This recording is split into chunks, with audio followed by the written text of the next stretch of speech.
Hi, Gustavo Escobar. Welcome to this first interview of the Impactful um, Revolution channel. It's a pleasure to have you with us. How are you feeling? Hi, Yoshi. Uh, Grateful to be here, and I hope that we can create something useful for your audience. Thank you so much. Yes, we're looking forward for that. So the first question, to get to know you a bit more, Gus, I would like to ask you to describe yourself, but from someone who really knows you and admires you. Okay, so I don't know if you have someone in mind, but you can even personalize that person and use their own words. So, okay, I will use um, actually a real anecdote that happened maybe like a year or something like that, a year ago, Okay, great. and this was we were having breakfast, my family and I, me, my wife, and my two kids. And my older kid, which at that moment was probably 10 years old or 9 years old. I'm not sure Uh-huh. when this happened, but somewhere around a year ago. Uh, well, we were making breakfast, and I cut myself, and nothing like hospital wise, but it was painful. And then we were sitting and having breakfast, and I started, I don't know, like smiling and laughing. I said, "This really hurts." And Uh-huh. then my son said, "When I'm old, when I grow up, I want to be like Papi." And I said, "What do you mean? Why? Why?" He Uh-huh. said, "Because it doesn't matter what happens to you. Whenever something bad happens to you, you're still happy. You always find a way to smile and whatnot." And I Love thought, it. "Wow." And teach him, and that's the way I normally try to be. Okay, we're losing Touches you a bit. We're losing you a bit, but yes, we got the point. What is the name of your son? Adriano. Adriano, eh? Yeah, Okay, so thanks to and him. I think that's probably the best way for me to the way I want to see myself, and the way I try to be is no matter what punches life throws at me, I'm always trying to be positive, and maybe I cannot always be happy, but I Uh-huh. can try to be as positive as I can and find the best outcome of whatever crappy Hmm. situation might have happened. Sure, Mm. sure, good. Thank you so much for sharing. I think this is resilience mindset or positive mindset is also something important to have. I think for entrepreneurs like you as well, and for leaders as you. So thanks a lot. And these couple of questions are a bit different, okay, than normal interviews. But if you could wake Go up ahead. tomorrow, Goose, anywhere in the world, where it will be and why? Hmm. I I have a problem, which is that Okay. I love to travel, and I whenever I'm in one place, which I think it might be home, Uh-huh. as soon as a few months go by, I am ready to discover something new. Uh-huh. So, but what I would say is that so I won't say if you're looking for a city or a country, I won't say that I can't say answer that, but I will answer for a place. Where would that place be? It'll be a big house where I am with my family, my wife, kids, Uh-huh. closer family like brothers, parents, and friends, and we're spending there whatever a week with a bunch of people and the people I love. It will be that the place. All right. So it's rather the place and the company rather than any particular specific place. Yes? Yes, it will be obviously I cannot say that I will live in a what is it called, uh, commune with, or I don't know. I wouldn't be living in a place necessarily with 40 people, but I could. But the wake up tomorrow wherever it will be in a house that we rented for a week, and it will be the closest people to me, my friends, family, and whatnot. Yeah. Okay, great. And All where is right. it? It could be anywhere. Okay, yes, that's probably not so important right now, all right? It's more Right. for the company and the place. Great, thank you for sharing that. Now, another more funny question, and then we go to the formal interview. Yeah? So, what is in your memory the happiest moment of your life? Oof. That one is too difficult, and I cannot. I don't think I can answer that. I have no idea. There's a lot of The first one that comes to your moments. mind is fine, you know? Probably there was this time that is the one that came to my mind where both of my kids fell asleep on top of me. I was lying down, and they were maybe 2 and 5, and they were both asleep, Uh, slept on top of me. I couldn't even move because I would wake them up or not. But I think that's the moment that came to my mind while you were asking me that. So I don't know all if right, that is the cool. moment, but No, that's that's nice. that's what came to my That's mind. beautiful. Yeah, yeah, no. I haven't been a father, so I don't know what's the feeling yet, but I think I would love to, to have also that feeling. So thanks for sharing that. All right, so now because this is impactful revolution, okay, and now we change a bit the ambient, and it's a bit more, what is the message, if you were to die tomorrow, Gus, which message will you leave to the world? I The message I want to leave to the world is not ready yet because I have been focusing on other stuff. But the one I could leave to my kids, because those are the ones that are close to me and that will actually listen to my message, would be that life is too short to focus on doing something that you don't love. Every day has to be spent in something that you want to do. If you are in a place, if you are one of those, I don't know, 70% of the people of the world, or 80% of the people, or 90, that every morning wake up and say, I don't feel like working, or I don't want to go to work, or they are not happy with their lives, Mhm, then no point on in my mind on staying in a city, in a country, in a job, in whatever, just because it's comfortable, if mhm. or because it gives you some security.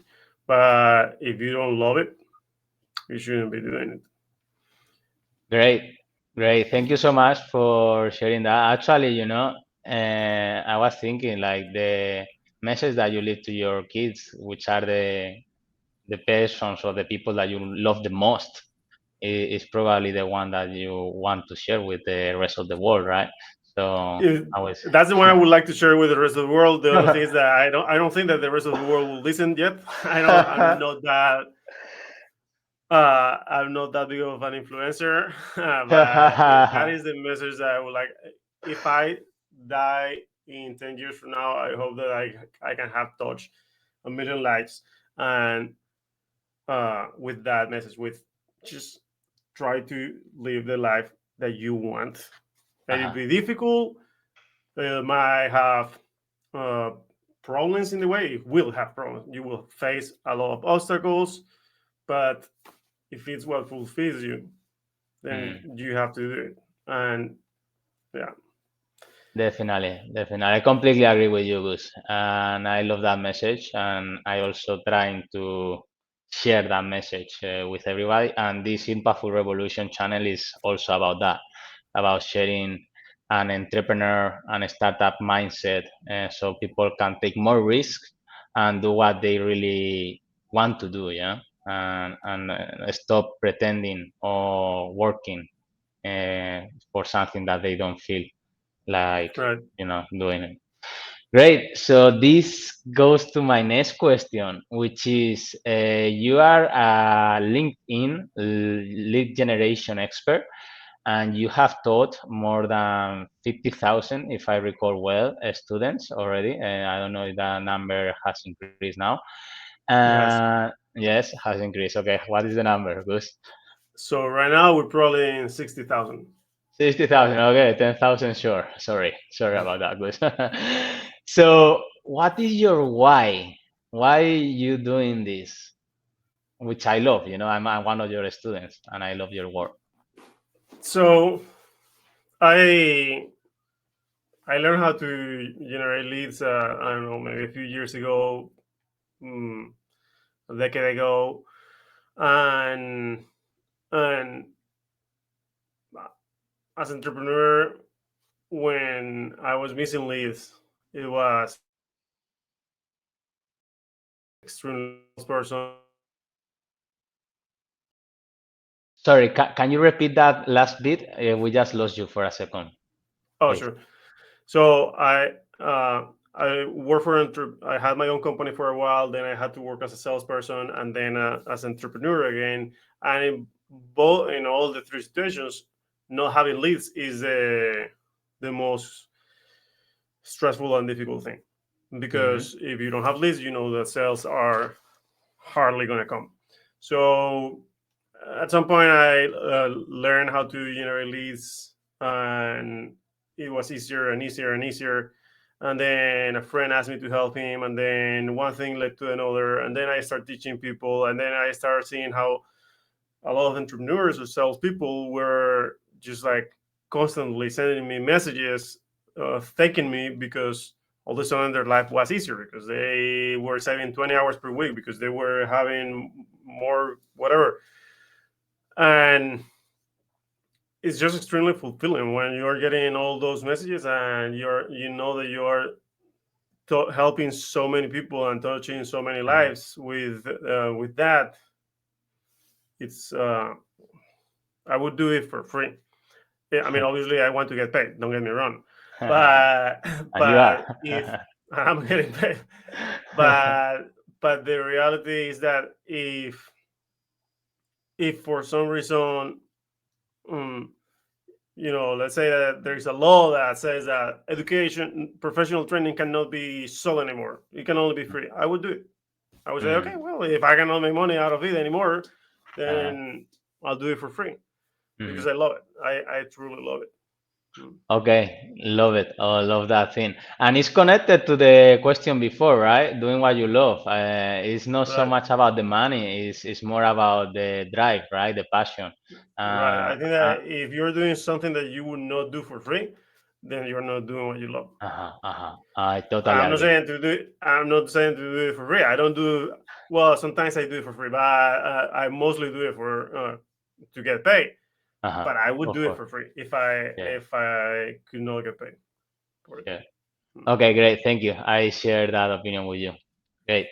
And what was the exact moment, or what is the moment in your life that made you think, all right, I want to do it on my own?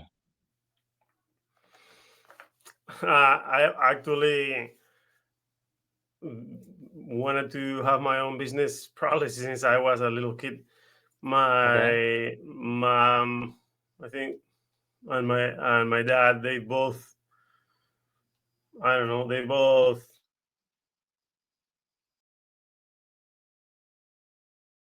Mm,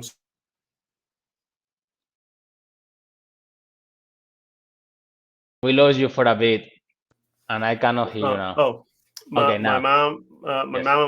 and my dad, they both were very supportive of the idea of having your own business. When we grew up, me and my brother, and my brother actually he doesn't have his own business, he works for a corporation, but he's an I think it's called intrapreneur. So he's like basically an entrepreneur inside of a big corporation, Okay. because he's not just an employee. He's one of those that brings a lot Create of things. results, and it has like a very entrepreneurship mentality inside our corporation, and that's he's All like right. a big shot in that corporation.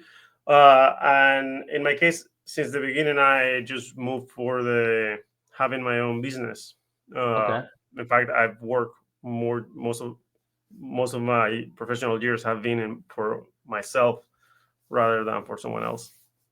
Okay. All right. Mm. Very good. Okay. Thank you. So, and what are your parents doing now that they were encouraging you to live as an entrepreneur? So my dad, he had his own companies. He was in construction and agriculture, and Okay. also he used to do a lot of exporting. And that sounds like he was billionaire, but he wasn't. He just his his companies You're from and Valencia. He was growing oranges right. or not? No, he's from Ecuador. I'm from Valencia. I grew Ah, up most of my life in Valencia, but he's your from father's Ecuador. Mm, Ecuadorian. Okay, cool. yeah, All right, nice. and he is also a politician. And then my mom, she worked for some companies, but she also had her own companies. So in her case, it was like maybe half and a half.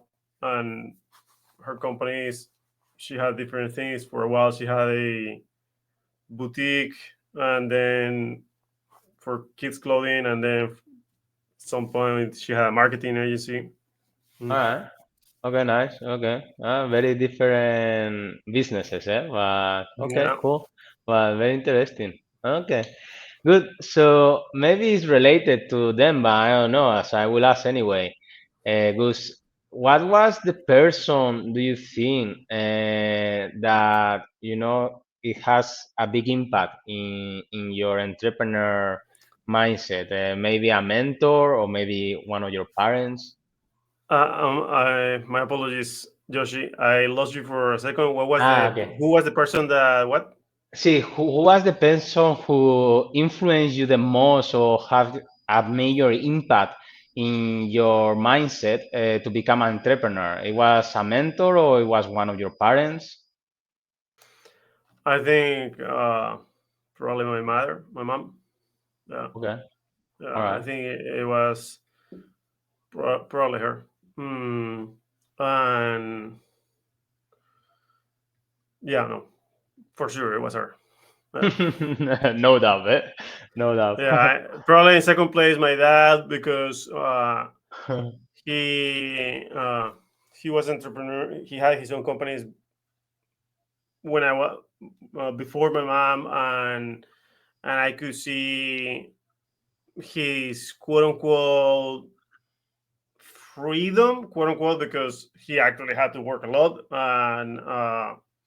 And back then in the 80s, delegating wasn't such a such a big thing. Uh, But uh, but yeah, he was able to decide what he wanted and what not. But I think it was later on when my mom in the 90s, she and 2000s, she had her business, and I was a teenager, and I was learning more from her and whatnot. Yeah, okay. All right. She was teaching you while you were growing, basically. yeah, hmm a Okay. lot actually. Uh, okay. So, how did she influence you in this way? Like, apart from maybe this teaching, or was there anything else? Yeah. So, for example, when when I was 18 years old, she had a marketing agency, and she would tell us a lot of stuff about the company. And my brother and I would go with her in the summer, or some days, or help her on the weekends. And she was teaching us different stuff, and well, in terms of like people management and managing people, the employees, and dealing with money and clients that didn't pay, Uh-huh. or she would actually, for example, she had some magazines and she would send us to try to close deals for advertisement, even Uh-huh. though it was risky because we were not experienced, and obviously, like I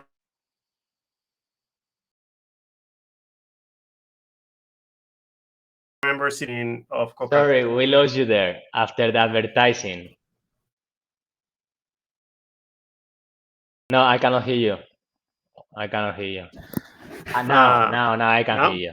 Yeah, now it's good. So, for example, I remember when I was 18 or 19 years old, Yes, she sent me to try to close a some deals. contract Uh-huh. with Coca-Cola Spain, Yeah. and for the company, for the magazine. Uh-huh. And it was risky because she Mhm. could have sent a more experienced salesperson than me. But yeah, she sent me, and she would do stuff like that. So we were learning a lot. Yeah, That's really good experience, yes, for such a young age, for sure. yeah, That's really cool. And well, it doesn't matter really the result, but did you get the contract with Coca-Cola? we did. Yeah. Oh, wow, okay, congratulations. So that could be one of your big sales, eh? Well, I think that Or your big first sales. I what lost you, I lost you. Now, yeah, now. I thought that she was pretty convinced that the control was going to happen either way. Uh, okay. And but at that moment, I didn't know, and I went there and I felt good about it, and we did close the contract. But I'm pretty sure that she had already, like, probably pre-closed it. Okay, all right, sure, sure, yeah, I'm definitely. guessing. Yeah. Maybe, yeah, who knows? I But never, the point, I actually have never asked her, but I should. hmm. Well, the important thing I think there is that she let you take the responsibility for the business in a Right, way, and finally put you in a situation, a real situation where uh, it's for the business, it's for the family as well, you know. So right. I think it's beautiful, a beautiful story. Thank you for sharing that. Yeah. Yeah, and now I wanted to ask you another question, Gus.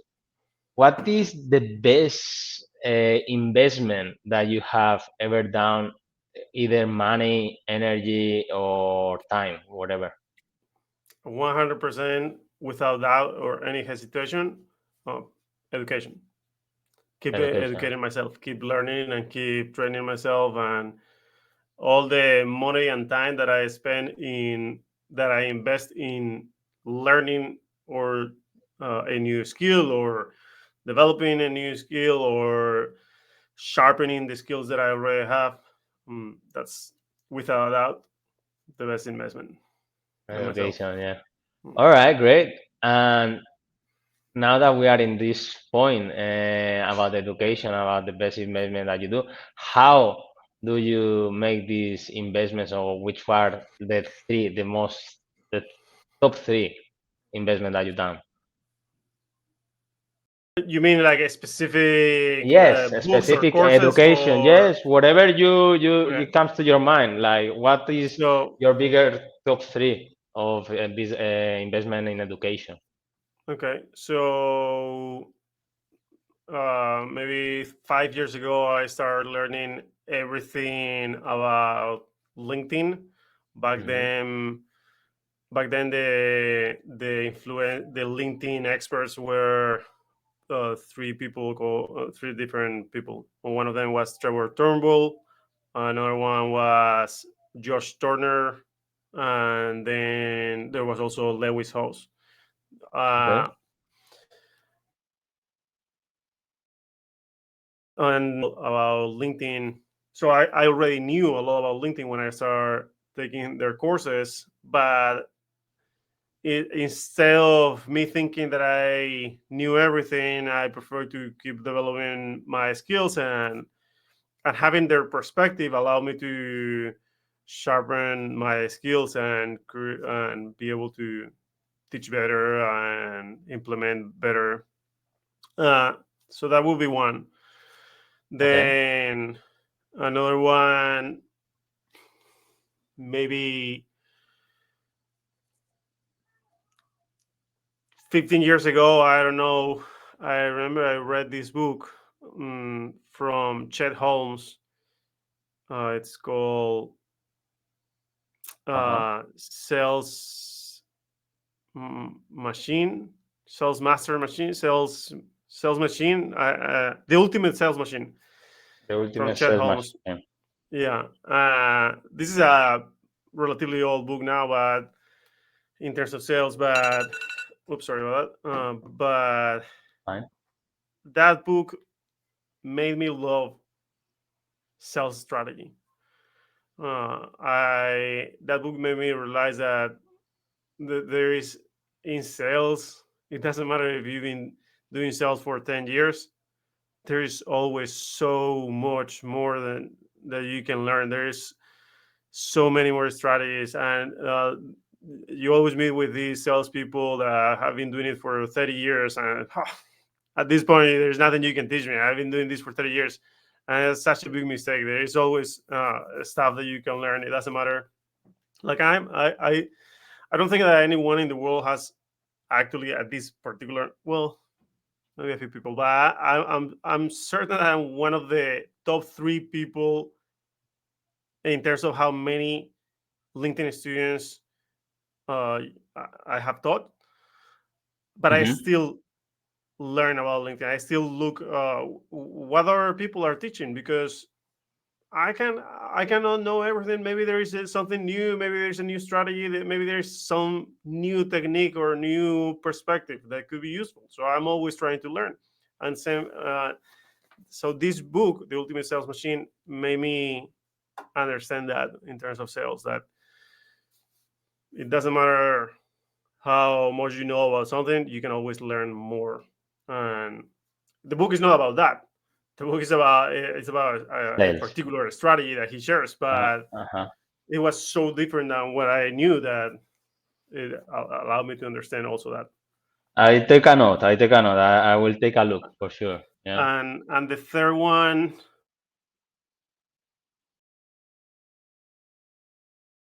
I lost you there. that course, it's I amazing. lost you there. What course? Sorry. I cannot hear you.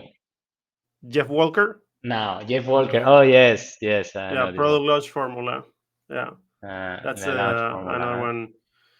I think those are the. Of course, I'm talking about in my later years. Sure. Obviously, high school and college were super important, but in terms of more like independent courses or books or something, those three, I think. Okay. All right. You also mentioned when I asked the question at the start about books, yeah, and you recommend us one book. Do you normally read? If you do, what recommendations you have?